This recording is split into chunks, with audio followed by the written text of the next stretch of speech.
Hello champions, आप लोग के लिए केमिस्ट्री का फर्स्ट चैप्टर 21 डेज चैलेंज में पहली क्लास होने जा रही है। और आप लोग देखे होंगे कि हम कई टाइप के चेंजेस अपने डेली लाइफ में, जैसे फल का पकना, burning of paper, curdling of milk, rusting of iron, ऐसे बहुत सारे टाइप के चेंजेस हम लोग अपने डेली लाइफ में देखते हैं, जिसमें कुछ चेंजेस ऐसे होते हैं जो परमानेंट चेंज होता है, मतलब जिसमें हमेशा नया सब्सटेंस बन जाता है, जिसको हम लोग क्या कहते हैं, केमिकल चेंज। और कुछ चेंजेस ऐसे होते हैं जो टेम्प्रोरी होता है, जिसमें कुछ नया नहीं बनता, बस उसका स्टेट बदल जाता है। जैसे वाटर होता है, अगर इसको हम फ्रीज कर दें तो ये सॉलिड में बन जाएगा, आइस हो जाएगा, लेकिन रहेगा तो वो H2O ही ना। तो इसको हम क्या कहते हैं, फिजिकल चेंज। यहाँ पर हम लोगों को क्या पढ़ना है, केमिकल चेंज के बारे में देखना है। केमिकल चेंज को ही केमिकल रिएक्शन कहते हैं, जो इस चैप्टर में हम लोग आज पढ़ने वाले हैं। जैसे मैग्नीशियम को ऑक्सीजन के प्रेजेंस में अगर हम बर्न कराते हैं तो क्या बनता है, मैग्नीशियम ऑक्साइड। मैग्नीशियम ऑक्साइड बनता है। ये एक केमिकल चेंज है, क्योंकि यहाँ पर हमारा एक नया सब्सटेंस बन गया। एक चीज़ और याद रखना कि जब कोई नया सब्सटेंस बनता है, कोई केमिकल चेंज होता है, तो उस जिससे बना हुआ है उससे और जो चीज़ बना हुआ है प्रोडक्ट में हमारा, उसकी प्रॉपर्टी पूरी तरह से अलग होती है। जैसे एक एग्जांपल हम वाटर का देखें, हाइड्रोजन और ऑक्सीजन को अगर हम मिलाते हैं तो हमको पता है कि H2O बनता है। अब यहाँ पर समझिएगा कि ये हमारा जो है, इसको हम क्या कहते हैं, इसको रिएक्टेंट कहते हैं। ये रिएक्टेंट होता है, और जो बनता है इसको हम लोग क्या कहते हैं, प्रोडक्ट। इसको प्रोडक्ट कहते हैं। अब यहाँ पर हाइड्रोजन है, हाइड्रोजन की कैलोरीफिक वैल्यू सबसे ज़्यादा होती है। इसका मतलब कि हाइड्रोजन जिसमें भी होगा वो सबसे अच्छा फ्यूल माना जाता है। और oxygen is a supporter of combustion, मतलब बिना ऑक्सीजन के कोई चीज़ हम जला ही नहीं सकते, मतलब बिना इसके कंबशन होगा ही नहीं। अब देखो, इन दोनों का काम क्या है, इन दोनों का काम है जलाना, और इसका काम क्या होता है, बुझाना। मतलब प्रॉपर्टी पूरी तरह से चेंज हो जाएगी। जो नया सब्सटेंस बनेगा उसकी प्रॉपर्टी जिससे बना हुआ है उससे पूरी तरह से अलग होता है। मतलब ओरिजिनल सब्सटेंस अपना आइडेंटिटी खो देता है। इसी को हम लोग क्या कहते हैं, केमिकल चेंज, जिसमें नया सब्सटेंस बना है। इतनी बात समझ में आ गई। अब यहाँ पर देखिए, जो एग्जाम्पल हम लोग लिए थे, पहला मैग्नीशियम का ऑक्सीजन के प्रेजेंस में बर्न कराएंगे तो मैग्नीशियम ऑक्साइड बनता है। यहाँ से एक क्वेश्चन बोर्ड में पूछा भी गया है, और आपके एनसीईआरटी का सबसे पहला क्वेश्चन यही है कि मैग्नीशियम रिबन को ऑक्सीजन के प्रेजेंस में बर्न कराने से पहले उसको क्लीन करते हैं क्यों। सबसे पहला क्वेश्चन यही है, क्योंकि मैग्नीशियम बेटा एक रिएक्टिव मेटल होता है। रिएक्टिविटी सीरीज आप लोग को याद होनी चाहिए। देखिए, थोड़ा सा मैं हिंट कर दे रहा हूँ, रिएक्टिविटी सीरीज कैसे याद करना है। जैसे एक ये होता है, केदारनाथ का माली आलू जरा फीके से पकाता है, क्योंकि हर तरफ अलग आलू पड़ता है। केदार का के पोटेशियम, नाथ का Na सोडियम, केदारनाथ का Ca, माली से Mg ले सकते हैं, माली, आलू एल्युमिनियम, जरा Zn, फीके Fe आयरन, से ऐसे ये है हमारा टिन, ये Sn होता है, फीके से पकाता Pb, लेड है हाइड्रोजन, क्योंकि कॉपर हर तरफ, मरकरी Hg है, अलग का Ag ले लिए सिल्वर, और Au क्या है हमारा गोल्ड, अलग आलू पड़ता Pt प्लेटिनम। ये हमारी रिएक्टिविटी सीरीज है, किसकी, मेटल की। रिएक्टिविटी सीरीज ऑफ मेटल्स, ये बड़ा इंपॉर्टेंट है, क्योंकि इसका यूज हम लोग तीनों चैप्टर में करेंगे। फर्स्ट चैप्टर में, सेकंड चैप्टर और third chapter, metal non metal में, तीनों में इसका यूज होता रहेगा। और ये इसी सीरियल में याद करना है, इसीलिए ये ट्रिक बताया गया केदारनाथ का माली आलू जरा फीके से पकाता है, क्योंकि हर तरफ अलग आलू पड़ता है। अब इसमें सारा सिंबल सबको पता होना चाहिए, कम से कम 30 तक 120 तक के एलिमेंट एटॉमिक नंबर तो याद होना ही चाहिए 10th में हो। इसमें जैसे कुछ का मैं बता दे रहा हूँ, SN को हम लोग टिन कहते हैं, टिन है ये, SN मतलब टिन। PB लेड सबको पता होगा, कॉपर। Cu होता है। Hg मतलब मरकरी, Ag मतलब सिल्वर, Au मतलब गोल्ड और Pt मतलब प्लेटिनम। तो ये हमारा है। अब यहाँ पर देखिए थोड़ा सा, जो क्वेश्चन मैं पूछा था आप लोगों से कि मैग्नीशियम को ऑक्सीजन के प्रेजेंस में बर्न कराने से पहले इसको क्लीन क्यों किया जाता है, क्योंकि मैग्नीशियम देखिए रिएक्टिविटी सीरीज में ऊपर ही है, ये एक रिएक्टिव मेटल है। अगर ये लैब में रखा हुआ है या कहीं भी रखा हुआ है तो इसका रिएक्शन ऑक्सीजन से पहले से हुआ होता है, और इस पर मैग्नीशियम ऑक्साइड की एक लेयर होती है रस्ट के फॉर्म में। सबसे पहले क्या करते हैं, उसको एक वो होता है, इसका पहले रस्ट हम लोग निकालते हैं। रेगमार्क आप लोग सुने होंगे, रेगमार्क जिससे जंग छुड़ाया जाता है, उसी से पहले इसका रस्ट हटाते हैं, देन हम ऑक्सीजन के प्रेजेंस में बर्न कराएंगे तो ये जो मैग्नीशियम ऑक्साइड मिलता है ये एस के फॉर्म में होता है। इतनी बात समझ में आ गई। ये हमारा क्या है, केमिकल चेंज। केमिकल रिएक्शन क्या होता है, केमिकल रिएक्शन मतलब केमिकल चेंज को ही केमिकल रिएक्शन कहते हैं, और ये उसके एग्जाम्पल रिएक्टिविटी सीरीज। अब हम आगे इसमें देखते हैं कि हमको कैसे पता चलेगा कि केमिकल चेंज हुआ है। उसमें कुछ चीज़ें नई बनेगी, जैसे कई रिएक्शन होंगे जिसमें गैस निकलता है तो पता चलता है रिएक्शन हुआ है। कई रिएक्शन होते हैं जिसमें कलर चेंज हो जाता है, कहीं पर टेम्परेचर बदलता है। तो ये सारी चीज़ें हमको पता कैसे चलेगा कि रिएक्शन हुआ है या नहीं हुआ है, तो उसको देखते हैं। मतलब रिएक्शन की कैरेक्टरिस्टिक्स क्या होती है। कैरेक्टरिस्टिक्स ऑफ रिएक्शन मतलब कैसे पता चलता है कि रिएक्शन हुआ है, उसमें कुछ चेंजेस दिखना चाहिए ना भाई। जैसे हमारा पहला क्या है, इवेल्युएशन ऑफ गैस। पहली कैरेक्टरिस्टिक्स क्या है, इवेल्युएशन ऑफ गैस। कई रिएक्शन होते हैं जिसमें गैस निकलती है, जैसे मेटल का रिएक्शन जब भी एसिड के साथ होगा तो उसमें हाइड्रोजन गैस निकलेगा। बस एक चीज ध्यान रखना है कि सभी मेटल का रिएक्शन एसिड के साथ होता भी नहीं है। जो मेटल रिएक्टिविटी सीरीज में हाइड्रोजन के ऊपर होंगे उन्हीं का रिएक्शन होगा, क्योंकि यहाँ पर क्या करता है, मेटल जो है हाइड्रोजन को डिस्प्लेस करता है, एसिड के हाइड्रोजन को डिस्प्लेस करता है। एक एग्जांपल देखते हैं, जैसे सोडियम का रिएक्शन अगर हम HCl के साथ कराएं तो सोडियम इस हाइड्रोजन को डिस्प्लेस करेगा और यहाँ पर बनेगा क्या, NaCl प्लस H2। ये हाइड्रोजन गैस के फॉर्म में है। एक चीज़ और याद रखना कि गैस के लिए ऊपर की तरफ एरो बनाते हैं सिंबल, और सॉलिड के लिए नीचे की तरफ एरो बनाते हैं। गैस बना है तो गैस में हम क्या करेंगे, ऊपर की तरफ एरो बना देते हैं। तो ये पहली कैरेक्टरिस्टिक्स है, समझ गए ना। इसमें मेटल का रिएक्शन एसिड के साथ होगा तो मेटल साल्ट बनता है और हाइड्रोजन गैस निकलता है। ये हाइड्रोजन गैस निकला ना, इसी से पता चला कि रिएक्शन हुआ है। इसमें क्वेश्चन और पूछ सकते हैं कि कैसे जानोगे कि ये हाइड्रोजन गैस है। हाइड्रोजन गैस का आइडेंटिफिकेशन क्या है, हाइड्रोजन गैस के पास अगर मैचस्टिक बर्न करा के ले जाओगे तो वहां पर पॉपिंग साउंड आता है, इससे पता चलता है कि हाइड्रोजन गैस है। दूसरी कैरेक्टरिस्टिक्स क्या है, फॉर्मेशन ऑफ प्रेसिपिटेट।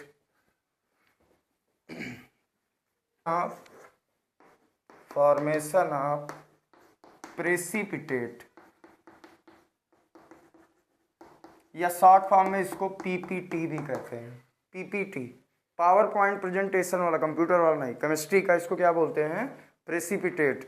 प्रेसिपिटेट का मतलब क्या होता है पहले इसको समझ लो। देखो, जब दो सोल्यूशन को मिक्स करते हैं, सोल्यूशन मतलब समझ रहे हो ना, वो लिक्विड फॉर्म में होगा। जब दो सोल्यूशन को मिक्स करते हैं तो उसमें जो सॉलिड सब्सटेंस बनता है उसी को हम लोग प्रेसिपिटेट कहते हैं। दो सोल्यूशन को मिक्स करने पर जो सॉलिड सब्सटेंस बनता है वो हमारा प्रेसिपिटेट है। समझ में आ गई बात। प्रेसिपिटेट का मतलब a solid substance form by mixing two solution. Solution मतलब लिक्विड फॉर्म में होगा। एग्जाम्पल में जैसे सिल्वर नाइट्रेट और सोडियम क्लोराइड को ले लेते हैं। NaCl, ठीक है। ये भी हमारा एक्वस है और ये भी एक्वस है, दोनों सोल्यूशन के फॉर्म में है। इन दोनों को जब मिक्स किए तो यहाँ पर बना क्या हमारा AgCl, सिल्वर क्लोराइड। ये PPT के फॉर्म में है, ये सॉलिड फॉर्म में बना, ये वाइट PPT है। और क्या बनेगा NaNO3, सोडियम नाइट्रेट। ठीक, समझ में आ गई बात। ये दो सोल्यूशन था, इनको मिक्स किए तो एक सॉलिड सब्सटेंस बन गया। तो यहाँ पर क्या हुआ, हमारा एक नया सब्सटेंस बना, यहाँ पे चेंजेस दिखाई दिया। तो इससे पता चलता है कि रिएक्शन हुआ है। पहली कैरेक्टरिस्टिक्स क्या थी, formation of gas, evolution of gas. दूसरा क्या है, फॉर्मेशन ऑफ प्रेसिपिटेट। तीसरी कैरेक्टरिस्टिक्स क्या है इसकी, change in colour, change in colour. कई रिएक्शन होते हैं जिसमें कलर चेंज होता है। कलर चेंज होने में सबसे अच्छा एग्जांपल रस्टिंग का ले लो। रस्ट कब लगता है, जैसे आयरन है, इसको अगर मॉइस्ट एयर में रख दिया जाए जिसमें ऑक्सीजन और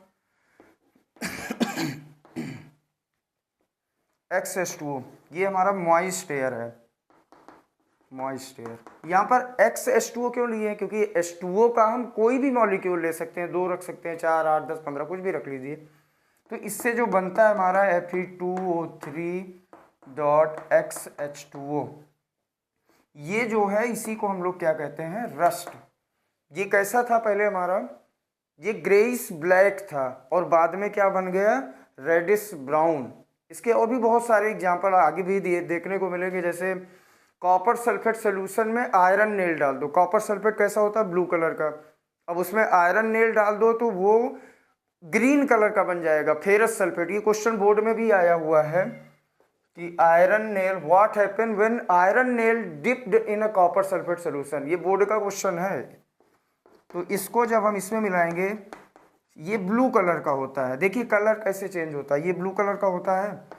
आयरन नेल को इसमें जब डाले तो ये क्या बना लेगा, FeSO4 प्लस यहाँ से ये CO। यहाँ पर होता क्या है, डिस्प्लेसमेंट रिएक्शन। आगे इसी चैप्टर में हम बताएंगे डिस्प्लेसमेंट क्या होता है। मोर रिएक्टिव लेस रिएक्टिव को डिस्प्लेस करता है। तो आयरन कॉपर से ज़्यादा रिएक्टिव है, यहाँ भी देखते चलिए। आयरन कॉपर से ज़्यादा तो इसको हटा देगा, ये इसको यहाँ से हटाएगा, ये बनेगा किस कलर का, ग्रीन कलर का। इसको ब्लू विट्राल बोला जाता है, इसको ग्रीन विट्राल बोला जाता है। ये कॉपर सल्फेट जो होता है ना, ये जहर का काम करता है, जहर। इसको हम कार्बन कंपाउंड में बताएंगे जब मेथेनॉल, उसमें एल्कोहल वाले केस में बताया जाएगा। जब डीनेचर्ड एल्कोहल बनाएंगे तो वहाँ पर ये कॉपर सल्फेट मिलाते हैं। इतनी बात समझ में आ गई। चौथा कैरेक्टरिस्टिक, मतलब 3 से पता चल गया, evaluation of gas, formation of precipitate, और तीसरा क्या बताया, चेंज इन कलर। चौथा क्या होता है, चेंज इन स्टेट।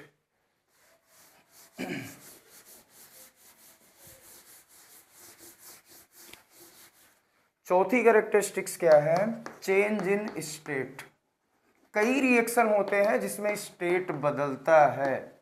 स्टेट बदलने में सबसे अच्छा एग्जांपल कार्बन होता है, सॉलिड फॉर्म में ऑक्सीजन के प्रेजेंस में बर्न कराओ, CO2 मिलेगा गैस के फॉर्म में। सबसे छोटा सबसे सस्ता एग्जांपल है, ठीक है। पांचवी कैरेक्टरिस्टिक्स क्या है, पांचवा बड़ा इंपॉर्टेंट है, इसलिए थोड़ा सा स्पेस चाहिए, इसको इरेज करेंगे।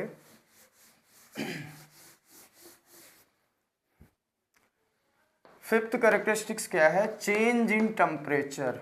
यहां से आपके बोर्ड में 2 नंबर का या 1 नंबर का क्वेश्चन एकदम 100% है कि आना है। Change in temperature. Change in temperature में बेटा 2 टाइप का होगा। एक होगा जिसमें हीट इवॉल्व होती है और एक में हीट एब्जॉर्ब होती है। मतलब एक जगह टेम्परेचर राइज करेगा, एक जगह टेम्परेचर फॉल करता है। एक जगह टेम्परेचर क्या होगा, राइज करता है, और एक जगह टेम्परेचर फॉल करता है। मतलब यहाँ पर हीट इवॉल्व होती है और यहाँ हीट एब्जॉर्ब होती है। जहाँ पर टेम्परेचर राइज करता है इसको हम क्या कहते हैं, एक्सोथर्मिक। ये आपके एग्जाम में पूछा जाएगा, एक्सोथर्मिक। क्या कहते हैं इसको, एक्सोथर्मिक। और इसको क्या बोलते हैं, जहाँ हीट एब्जॉर्ब होता है, जहाँ टेम्परेचर फॉल होता है, इसको क्या कहते हैं, एंडोथर्मिक। तो ये एक्सोथर्मिक और एंडोथर्मिक यहाँ से आपके बोर्ड में क्वेश्चन बनना है, 100% श्योर है। इसके एग्जाम्पल देखिए, एक्सोथर्मिक के बहुत सारे एग्जाम्पल आप लोग को पूरी केमिस्ट्री में देखने को मिलेगा। जैसे कहाँ कहाँ पर टेम्परेचर राइज करता है, जैसे भी हम मेटल का रिएक्शन एसिड के साथ कराते हैं वहाँ पर टेम्परेचर राइज करता है। इसका एक बड़ा अच्छा एग्जाम्पल है कि कैल्शियम ऑक्साइड होता है ना, कैल्शियम ऑक्साइड जिसको हम लोग क्विक लाइम कहते हैं, इसको अगर हम वाटर में मिलाएं तो यहाँ से बनता है CaOH का होल ट्वाइस, इसको हम क्या कहते हैं, स्लैग्ड लाइम। और यहाँ से क्या बनता है, हीट निकलता है। ये कैल्शियम ऑक्साइड सबको पता है चूना है, चूने को पानी में मिलाओ। पहले के टाइम में घर में जब पुताई होती थी तो लोग चूना पानी से उससे पुताई करते थे, अब तो POP ये सब आ गया दुनिया भर का।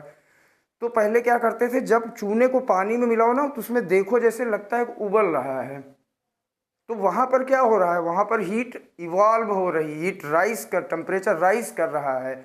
तो ये किसमें, इसमें हीट निकल रहा है, तो किसका एग्जाम्पल है, एक्सोथर्मिक का। और इसमें NCERT से क्वेश्चन भी बना हुआ है, आपके NCERT एक्सरसाइज में क्वेश्चन है, तो एक इसका एग्जाम्पल दे सकते हो। दूसरा, मेटल का रिएक्शन एसिड के साथ होगा, वहाँ साल्ट निकलता है। उसका एसिड बेस का रिएक्शन होता है, वहाँ भी निकलता है।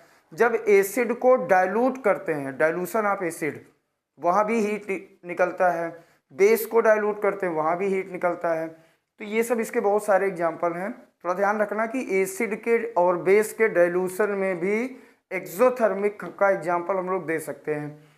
एंडोथर्मिक में क्या होता है, एंडोथर्मिक के एग्जाम्पल में इसका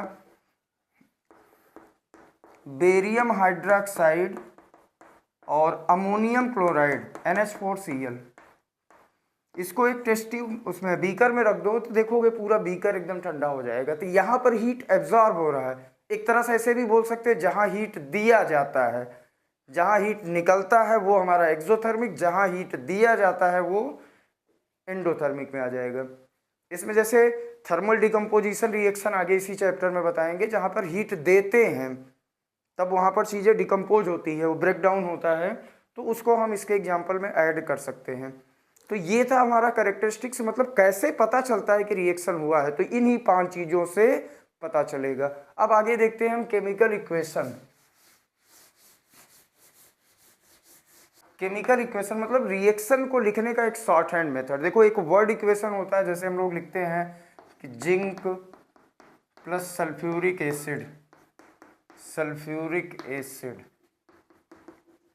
तो इससे बनता है जिंक सल्फेट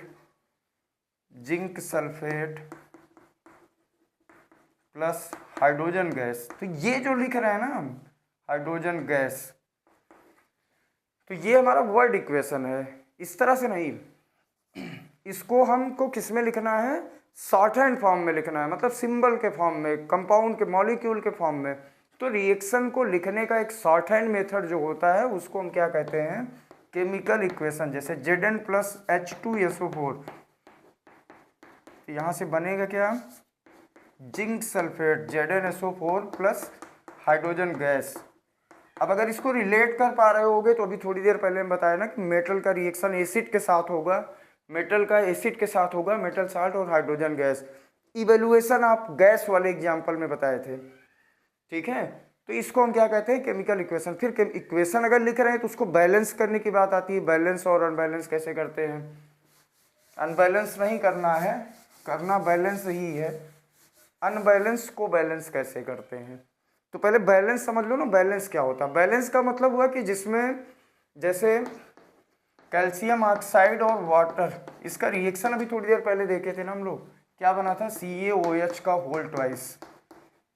देखो बैलेंस का मतलब हुआ कि रिएक्टेंट में और प्रोडक्ट में नंबर ऑफ एटम इक्वल हो। क्या होना चाहिए, बैलेंस का मतलब क्या होना चाहिए, number of atom in reactant and product are equal. Reactant और प्रोडक्ट में नंबर ऑफ एटम अगर इक्वल है तो बैलेंस है। जैसे यहाँ पे देखो, एक कैल्शियम है रिएक्टेंट में, एक कैल्शियम है प्रोडक्ट में, कैल्शियम बैलेंस। दो हाइड्रोजन रिएक्टेंट में है यहाँ पे होल ट्वाइस लगा है तो 2 हाइड्रोजन हमारा प्रोडक्ट में है। ऑक्सीजन भी 2 है यहाँ पर, ध्यान देना। तो यहाँ भी देखो एक ऑक्सीजन ही एक ऑक्सीजन, तो ये क्या है, बैलेंस है। अनबैलेंस का मतलब क्या हुआ,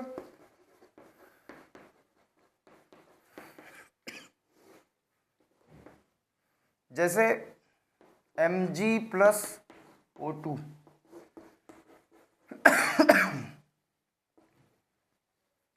Mg प्लस O2, इसे भी पहला रिएक्शन बताए थे ना, सबसे पहला रिएक्शन यही बोले थे, मैग्नीशियम को ऑक्सीजन के प्रेजेंस में बंद कराएंगे, मैग्नीशियम ऑक्साइड मिलेगा। तो यहाँ पर ये चीज़ बैलेंस नहीं है, देखो यहाँ मैग्नीशियम एक है, मैग्नीशियम एक है, मैग्नीशियम में कोई दिक्कत नहीं।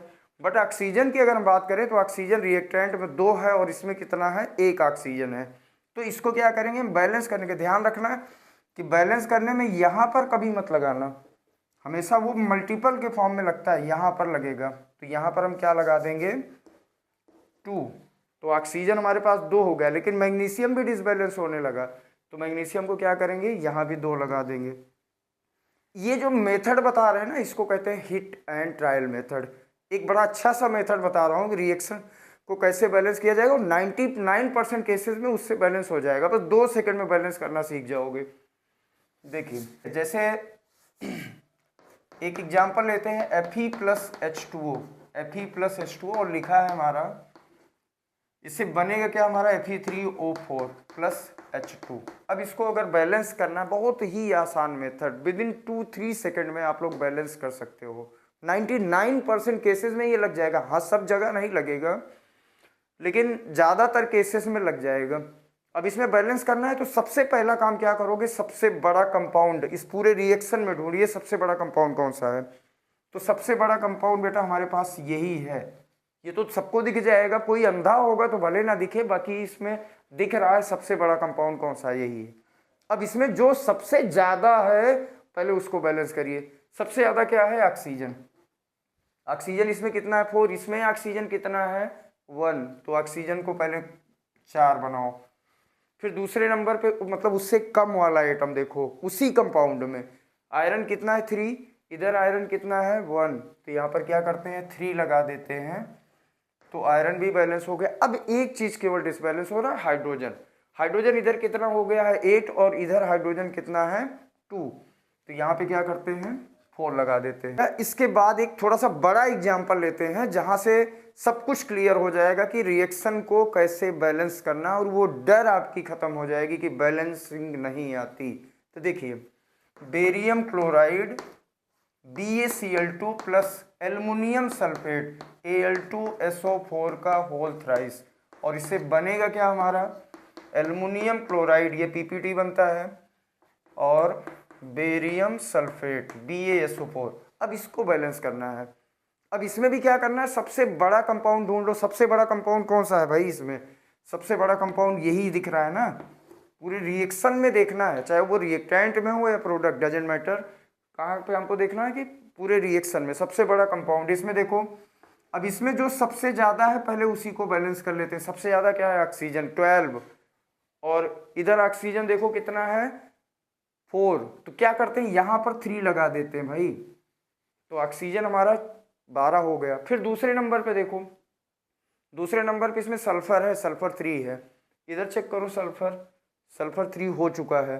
फिर उसके बाद देखिए एल्युमिनियम इधर 2 है, यहाँ पे एल्युमिनियम 1 ही है, तो एल्युमिनियम में क्या करो, 2 लगा दो। अब क्या चीज़ गड़बड़ हो रहा है, बेरियम वहाँ पे 3 था, यहाँ पे 3 लगा दो। अब देखिए क्लोरीन हमारा चेक कर लेते हैं, क्लोरीन इधर 6, 2 3 जा 6, मतलब सब कुछ बैलेंस। ये है हमारा ट्रिक बैलेंस करने का। बाकी हिट एंड ट्रायल मेथड है, छोटे छोटे रिएक्शन है, देखो बैलेंस करो, काम खत्म। इसके बाद आता है हमारा types of reaction. Types of reaction, types of reaction. First chapter जो है सारे चैप्टर का बेस है। यहाँ पर हम लोग देखते हैं कि रिएक्शन कैसे होता है, कि रिएक्शन क्या होता है, कितने टाइप के होते हैं। ये सारी चीज़ें अगर हमको समझ में आ गई तो आगे चैप्टर्स में दिक्कत नहीं होती है। तो देखिए हमारा टाइप्स ऑफ रिएक्शन में पहला टाइप हमारा क्या है, combination reaction. Combination reaction, combination नाम से ही पता चल रहा है, जिसमें 2 सब्सटेंस कंबाइन होकर एक सिंगल सब्सटेंस फॉर्म करे। Those reaction in which two substance combine to form a single substance. ठीक है, वो चाहे एलिमेंट एलिमेंट कॉम्बिनेशन हो, कंपाउंड कंपाउंड कॉम्बिनेशन हो, या एलिमेंट कंपाउंड कॉम्बिनेशन हो, कोई दिक्कत नहीं। समझ में आ गई बात। कॉम्बिनेशन रिएक्शन क्या होता है, जिसमें दो सब्सटेंस कंबाइन होकर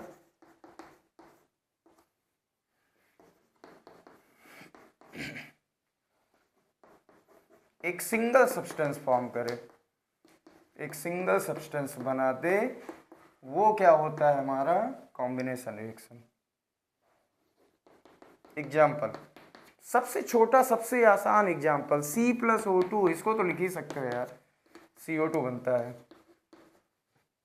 और एक रिएक्शन तुम लोगों को बताए थे कैल्शियम ऑक्साइड प्लस H2O का, इसीलिए एग्जाम्पल वहाँ पे लिए और बार बार इसका यूज़ कर रहे हैं ताकि आप लोग को याद भी हो जाए। फिर से क्या बनेगा, वही कैल्शियम हाइड्रोक्साइड। ये कॉम्बिनेशन ही तो है भाई ना, दो सब्सटेंस कंबाइन होकर एक सिंगल बना रहा है। जैसे H2 + O2 का लिए थे, H2O बना था। जैसे Mg + O2 लिए थे, MgO बना था। ये सारे रिएक्शन हमारे क्या हैं, कॉम्बिनेशन के। समझ में आ गई बात। इसके बाद दूसरा देखिए, डिकम्पोजिशन। डिकम्पोजिशन कॉम्बिनेशन का जस्ट उल्टा होता है। सेकंड क्या है हमारा, डिकम्पोजिशन। डिकम्पोजिशन रिएक्शन, डिकम्पोजिशन क्या होगा, कॉम्बिनेशन का उल्टा। कॉम्बिनेशन में दो जुड़कर एक सिंगल बनाते थे, इसमें एक सिंगल सब्सटेंस दो या दो से ज्यादा सिंपलर सब्सटेंस में टूट जाएगा। दो या दो से ज्यादा एक सब्सटेंस दो या दो से ज्यादा सिंपलर सब्सटेंस में टूट जाएगा।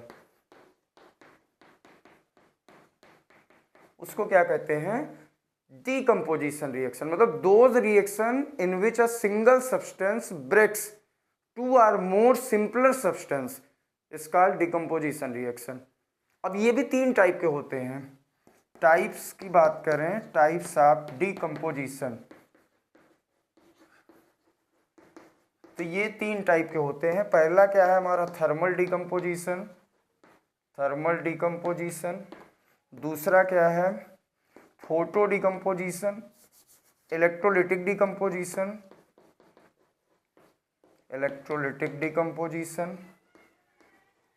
तीसरा है फोटो डिकम्पोजिशन।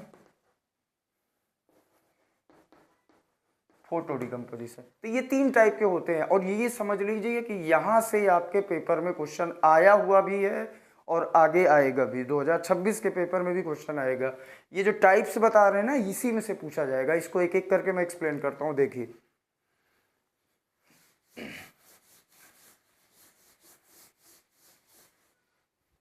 तो पहला क्या है हमारा, थर्मल डिकम्पोजिशन। थर्मल डिकम्पोजिशन में क्या होगा, जो हीट देने पर ब्रेक हो, जो हीट देने पर ब्रेक हो, इसको हम क्या कहते हैं, थर्मल डिकम्पोजिशन। जैसे एग्जांपल में कैल्शियम कार्बोनेट होता है ना, CaCO3, कैल्शियम कार्बोनेट, इसको जब हीट दिया जाता है तो ये CaO + CO2 में टूट जाएगा। ठीक है, जैसे FeSO4.7H2O है, फेरस सल्फेट, इसमें जब हीट दिया जाएगा तो ये भी FeSO4 और 7H2O में टूटेगा। इसके बहुत सारे एग्जाम्पल हैं, आगे भी मिलता रहेगा, अभी तो बस एक दो जानते रहिए। मतलब जहाँ पे हीट देने पर ब्रेक हो वो थर्मल है। दूसरा क्या बताए थे, इलेक्ट्रोलिटिक। मतलब ये नाम से ही पता चल रहा है ना, जहाँ पे इलेक्ट्रिसिटी देने पर ब्रेक हो। इलेक्ट्रोलिटिक डिकम्पोजिशन रिएक्शन, जैसे H2O है ना, अब अगर इसमें अभी हम करंट पास करा दें, करंट दें, इसमें इलेक्ट्रिसिटी पास कराएं, तो ये H2 और O2 में टूट जाएगा। बैलेंस करते रहे। यहाँ से भी क्वेश्चन आपके पेपर में आया हुआ है। क्वेश्चन कैसे बन जाता है कि जब हम H2O की इलेक्ट्रोलाइसिस कराते हैं तो कैथोड पर एनोड का डबल गैस दिखाई देता है, क्यों? वो एक्सपेरिमेंट करके दिखाना पड़ेगा। यहाँ पर जैसे ये हमारा कैथोड मान लेते हैं, एक रॉड कैथोड है, एक एनोड है, इसको बैटरी से कनेक्ट कर दें, एक को नेगेटिव से कनेक्ट कर दे रहे हैं, एक को पॉजिटिव से। ये पॉजिटिव है, ये निगेटिव है। निगेटिव वाले को हम लोग क्या कहते हैं? कैथोड। और पॉजिटिव वाले को क्या कहते हैं? एनोड। तो जब H2O में इलेक्ट्रिसिटी पास कराई जाती है तो हाइड्रोजन गैस H प्लस होता है, तो प्लस वाला कहाँ पर जाएगा? निगेटिव वाले के पास। तो हाइड्रोजन गैस के बबल्स यहाँ पर दिखाई देते हैं और ऑक्सीजन गैस के बबल्स यहाँ पर दिखाई देते हैं। तो देखोगे कि कैथोड पर हाइड्रोजन का उसका एनोड के कंपैरिजन में डबल गैस होता है। और ये कैसे पता चलता है? क्योंकि ये H2O है भाई, H2O में हाइड्रोजन और ऑक्सीजन का रेशियो देखो ना, तो 2:1 में होता है, इसलिए यहाँ पर गैस भी डबल दिखाई देता है। ये क्वेश्चन आपके पेपर में आया था। ठीक है, इतनी बात समझ में आ गई। आगे चलते हैं फोटो डिकम्पोजिशन में। फोटो डिकम्पोजिशन में मतलब उसमें डिकम्पोज होगा वो लाइट के प्रेजेंस में। तीसरा क्या है? फोटो डिकम्पोजिशन, जो लाइट के प्रेजेंस में ब्रेक होता है, जैसे AgCl या AgBr है, तो ये सनलाइट में। और एक चीज ध्यान रखना कि जितने भी हैलोजन वाले रिएक्शन है, हैलोजन जानते हो ना, हैलोजन, हैलो का मतलब होता है साल्ट, जेन का मतलब होता है प्रोड्यूसर, तो साल्ट बनाने वाले को हम लोग हैलोजन कहते हैं। कौन कौन सा है? FCl, Bri। तो इसका रिएक्शन जो होता है ना हैलोजन का, ये जनरली जो है सनलाइट के प्रेजेंस में, लाइट के प्रेजेंस में होता है। तो यहाँ पर हमारा सिल्वर क्लोराइड है ना, तो सनलाइट के प्रेजेंस में ये Ag+Cl2 में टूट जाएगा। तो ये हमारा क्या है? Photo decomposition. और ये बोर्ड में पूछा गया था 3 नंबर में कि डिकम्पोजिशन रिएक्शन बताइए, और वो भी किसके प्रेजेंस में? फोटो डिकम्पोजिशन मतलब लाइट के प्रेजेंस में, इलेक्ट्रिसिटी और हीट के, तीनों का विद एग्जाम्पल 3 नंबर में पूछा गया था। इसके बाद नेक्स्ट हमारा देखिए डिस्प्लेसमेंट रिएक्शन क्या है और डबल डिस्प्लेसमेंट। तीसरा क्या बता रहे हैं? Displacement reaction. Displacement reaction, displacement में क्या होता है? मोर रिएक्टिव लेस रिएक्टिव को डिस्प्लेस कर देगा। और ये अपने डेली लाइफ में भी अगर इसको कंपेयर करिए तो जो पावरफुल लोग होते हैं वो कमजोर को डिस्प्लेस ही करेंगे। तो इसमें ये रिएक्टिविटी सीरीज का यूज होगा। जैसे एग्जाम्पल में जैसे मान लें Zn + CuSO4 ले लो, तो होगा क्या यहाँ पर? Zn + CuSO4। Zn को देखो तो कॉपर के ऊपर है, Zn हमारा यहाँ पर है, कॉपर हमारा यहाँ पर है, तो Zn कॉपर से ज़्यादा रिएक्टिव है, Zn कॉपर से ज़्यादा पावरफुल है। तो Zn क्या करेगा? कॉपर को डिस्प्लेस कर देगा। तो बनेगा क्या? ZnSO4 + Cu। अभी जो एग्जाम्पल लिए थे Fe + CuSO4, ये भी बड़ा वेरी इंपॉर्टेंट में है। तो यहाँ पर भी क्या किया था? आयरन कॉपर को डिस्प्लेस कर दिया था। तो एक चीज़ ध्यान रखना कि कभी अगर इस टाइप का आ जाए Cu + ZnSO4, कभी क्वेश्चन में फंसाने के लिए ऐसा दे सकते हैं, तो यहाँ पर ये इसको डिस्प्लेस ही नहीं कर पाएगा। तो यहाँ पर क्या लिखना होगा हमको? No reaction. और सेम यही चीज़ नॉन मेटल वाले केस में होगा। जैसे अभी हम नॉन मेटल की रिएक्टिविटी सीरीज थोड़ा सा ध्यान रखना कि ये होता है FCl Bri, नॉन मेटल का। नॉन मेटल में हमारा फ्लोरीन ज़्यादा रिएक्टिव होता है, सबसे ज़्यादा रिएक्टिव ये होता है। फिर ये मतलब अगर इस टाइप का आ जाए हमारे पास AgBr का रिएक्शन अगर क्लोरीन के साथ करा दें, तो क्लोरीन क्या करेगा? Br को डिस्प्लेस करेगा। तो बनेगा क्या हमारा? AgCl + Br2। समझ में आ गई बात? डिस्प्लेसमेंट रिएक्शन क्या होता है? मोर रिएक्टिव लेस रिएक्टिव को डिस्प्लेस कर देगा। ठीक है, क्या करता है, मोर रिएक्टिव लेस रिएक्टिव को डिस्प्लेस कर देगा,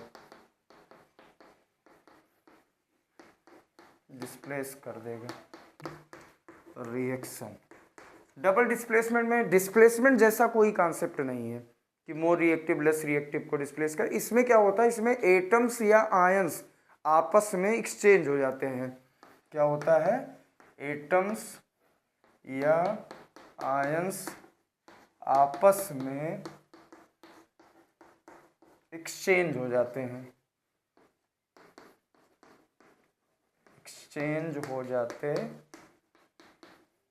एटम्स या आयंस आपस में एक्सचेंज हो जाते हैं। फॉर एग्जांपल जैसे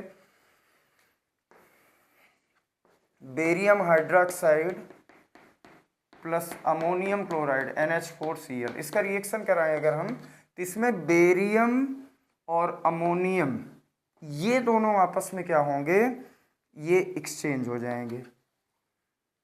अगर इसको हम ब्रेक करा दें तो ये Ba2 प्लस है, OH नेगेटिव होता है। अगर इसको ब्रेक कराएं तो NH4 प्लस होता है, Cl माइनस। तो ये प्लस वाला आपस में क्या होगा, एक्सचेंज हो जाएगा। ये यहाँ पर चला जाएगा, ये यहाँ पर, तो इससे बनेगा क्या हमारा, BaCl2 प्लस NH4OH। समझ में आ गई बात। डबल डिस्प्लेसमेंट रिएक्शन क्या होता है, जिसमें एटम्स या आयंस आपस में एक्सचेंज हो जाते हैं। नेक्स्ट है हमारा, और नेक्स्ट जो है सबसे इंपॉर्टेंट है, देखो इसमें न्यूट्रलाइजेशन और प्रेसिपिटेशन भी होता है, वो सब नहीं करना। प्रेसिपिटेट में ही देख लिए रिएक्शन। न्यूट्रलाइजेशन आप लोग को जब एसिड बेस साल्ट पढ़ाएंगे, क्योंकि न्यूट्रलाइजेशन का मतलब है जब when acid react with base to form salt and water, तो उसको न्यूट्रलाइजेशन वो वहाँ पर बताया जाएगा। और इसका लास्ट सबसे मोस्ट इंपॉर्टेंट रिएक्शन जो है वो है हमारा रेडॉक्स रिएक्शन, उसको देखिए।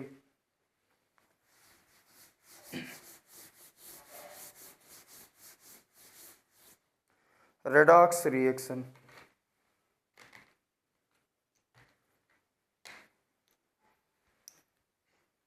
क्या है हमारा, रेडॉक्स।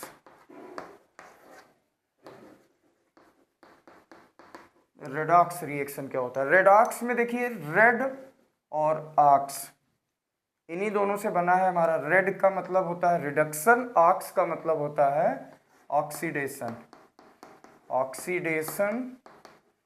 और रेड का मतलब क्या है, रिडक्शन। ऑक्सीडेशन और रिडक्शन, इसमें दो चीज हमको करना है। पहले ऑक्सीडेशन का मतलब क्या होता है, ऑक्सीडेशन मतलब गेन ऑफ ऑक्सीजन या लॉस ऑफ हाइड्रोजन या लॉस ऑफ इलेक्ट्रॉन। ये होता है हमारा ऑक्सीडेशन। और जनरली हम लोग को ये ज़्यादा इंपॉर्टेंट है, गेन ऑफ ऑक्सीजन, यहीं से ज़्यादा क्वेश्चन बनेगा। ऑक्सीडेशन मतलब गेन ऑफ ऑक्सीजन, सिंपल समझ के रखिए। ये दो भी याद रखना, लॉस ऑफ हाइड्रोजन और लॉस ऑफ इलेक्ट्रॉन भी होता है। रिडक्शन में क्या होता है, इसका जस्ट उल्टा, loss of oxygen, gain of hydrogen और गेन ऑफ इलेक्ट्रॉन। एक चीज और याद रखना इसमें, उसको नोट में मैं लिख दे रहा हूं कि जिसका ऑक्सीडेशन होता है उसे रिड्यूसिंग एजेंट कहते हैं।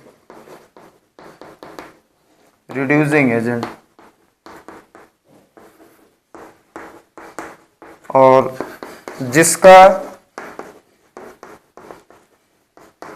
रिडक्शन होता है उसे ऑक्सीडाइजिंग एजेंट कहते हैं।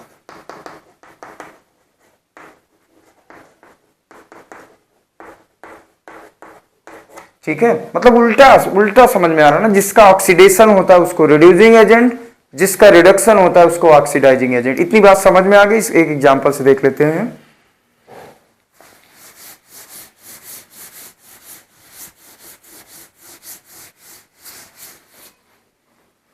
जैसे Cu प्लस H2O, इससे बनता क्या है CuO प्लस H2। अब देखिए इसमें कॉपर का देखो क्या हो रहा है, कॉपर में क्या हो रहा है, ऑक्सीजन ऐड हुआ, कॉपर में ऑक्सीजन ऐड हुआ, तो कॉपर का क्या हुआ यहां पर ऑक्सीडेशन, जिसमें ऑक्सीजन ऐड हो मतलब गेन ऑफ ऑक्सीजन ऑक्सीडेशन। और इसमें से अगर ध्यान से देखो H2O था पहले, अब H2 है, मतलब ऑक्सीजन इसमें से निकल गया, तो इसमें क्या हो रहा है लॉस ऑफ ऑक्सीजन, मतलब क्या हो रहा है रिडक्शन, क्या है यहां पर रिडक्शन। तो मैं क्या बोला कि जिसका ऑक्सीडेशन होगा उसको हम क्या बोलेंगे रिड्यूसिंग एजेंट, रिड्यूसिंग एजेंट, ये हमारा रिड्यूसिंग एजेंट है। और ये क्या है ऑक्सीडाइजिंग एजेंट, जिसका रिडक्शन होगा उसको ऑक्सीडाइजिंग एजेंट कहते हैं। जनरली दोनों साथ में होता है, अकेले अकेले भी हो सकता है, जैसे मेटल में मेटल का ऑक्सीजन के साथ रिएक्शन होता है तो मेटल ऑक्साइड बनता है, मतलब जैसे अभी हम लोग कॉपर उसका सोडियम का ऑक्सीजन के साथ करा दें सोडियम ऑक्साइड बना, तो वहां पर क्या हो रहा है उसका ऑक्सीडेशन हो रहा है। जैसे मेटल नॉन मेटल चैप्टर जब पढ़ेंगे तो वहां पर हम लोग मेटल में बताया जाएगा कि मेटल ऐसे एलिमेंट होते हैं जो इलेक्ट्रॉन लॉस करते हैं, मतलब जब इलेक्ट्रॉन लॉस हो रहा है तो अभी मैं क्या बोल रहा था इलेक्ट्रॉन लॉस का मतलब oxidation, gain of oxygen loss of electron, मतलब जितने भी मेटल होते हैं सबका ऑक्सीडेशन होता है। नॉन मेटल की डेफिनेशन में बताई जाएगी आप लोगों को कि ऐसे एलिमेंट जो इलेक्ट्रॉन गेन करते हैं, इलेक्ट्रॉन गेन करके इलेक्ट्रोनेगेटिव बनाते हैं उनको नॉन मेटल कहते हैं। तो नॉन मेटल क्या कर रहा है इलेक्ट्रॉन गेन कर रहा है ना, तो गेन ऑफ इलेक्ट्रॉन मतलब रिडक्शन।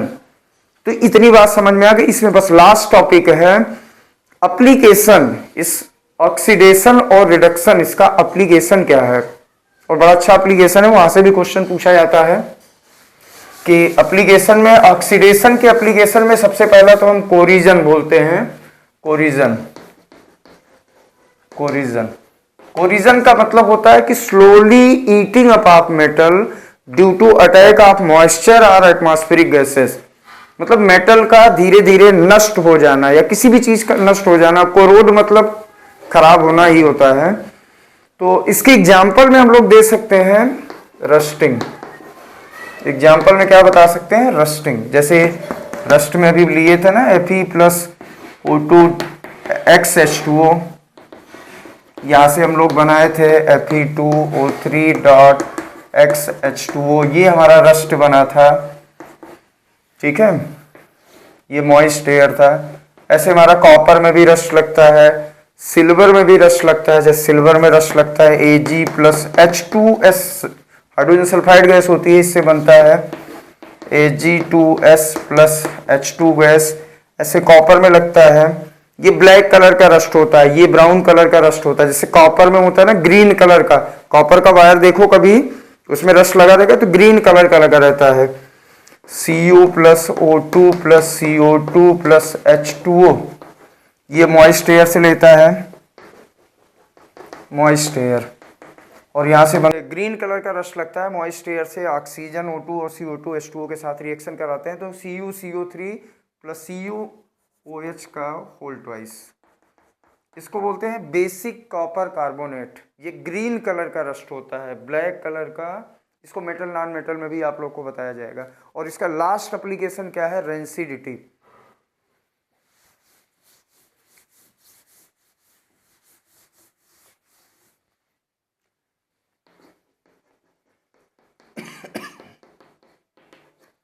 इसका लास्ट एप्लीकेशन क्या है रेंसिडिटी। रेंसिडिटी का मतलब इसका मतलब ये होता है सड़ना, सड़ना, मतलब जब जो भी फूड स्टफ्स होते हैं खाने वाली चीजें होती हैं अगर उसको खुली जगह में लंबे समय तक रख दो तो उसमें बैड स्मेल आने लगती है, बैड टेस्ट हो जाता है, उसी को हम क्या बोलते हैं रेंसिडिटी। और रेंसिडिटी से प्रिवेंट करने के लिए उसमें हम एंटीऑक्सीडेंट मिला देते हैं या वैक्यूम पैकिंग करते हैं, मतलब ऑक्सीजन का कांटेक्ट हटा दीजिए बस। या जैसे रेफ्रिजरेटर का भी यूज़ करते हैं क्योंकि जब ज़्यादा कोल्ड हो जाएगा, टेम्परेचर जब डाउन हो जाता है तो वहाँ पर रेंसिडिटी की प्रोसेस थोड़ा सा स्लो हो जाता है, इसलिए लोग गर्मियों में क्या करते हैं खाने को फ्रिज में रख देते हैं कि जल्दी ख़राब ना हो। ठीक है, तो ये सारी चीज़ें इस ये चैप्टर में बस इतना ही है। बाकी इसका एक क्लास और लेंगे, 2 क्लास अभी लेंगे, जिसमें एक क्लास में इस चैप्टर के सारे PYQs मतलब 2024-25 में जितने पेपर में उसके पहले जितना पेपर में आया हुआ सारा क्वेश्चन आपको इस चैप्टर का एक जगह एक वीडियो में मिलेगा। ठीक है, और इसके बाद एग्जाम्पलर करा देंगे NCERT का क्वेश्चन। इससे ज़्यादा इस चैप्टर में पढ़ने की जरूरत नहीं है, लेकिन ये याद रखना कि ये चैप्टर जो है सारे चैप्टर का बेस है। तो आज के लिए बस इतना ही। Thank you.